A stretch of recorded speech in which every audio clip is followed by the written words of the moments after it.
So ito kabayan, Tesla Model Y. So pagtanggal ng taillight kabayan ha. Sa baba naman kabayan, kahit hindi mo natanggalin lahat to. Hindi katulad sa Model 1 natin, Model 3. Ito SUV kasi ito siya kabayan, no? SUV malaki yan. So ang ito pwede nang hindi tanggalin to siya. Pero tinanggal ko, pero binalik ko na lang para pag mag-assemble okay na. So ang problema nito yung pagtanggal ng taillight.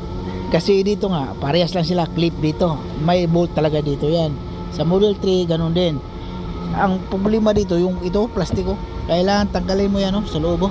So ko, 2000 Tesla Model Y 60 2023 model. So ganun lang pagtanggal ng rear bumper at saka yung taillight. Bumper, hindi naman problema sa bumper. Yun lang naman ang hindi kasama. Tapos mayroon talagang tornilyo yan, kaya kailangan tanggalin natin yung taillight. Ito, hindi na.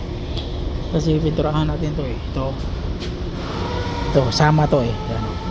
Bumper bago. Yan. Ganun lang. So kailangan, ang pahirap lang yung dito. Okay? Maraming salamat kabayan. Huwag kalimutan mag-follow kabayan, mag-subscribe.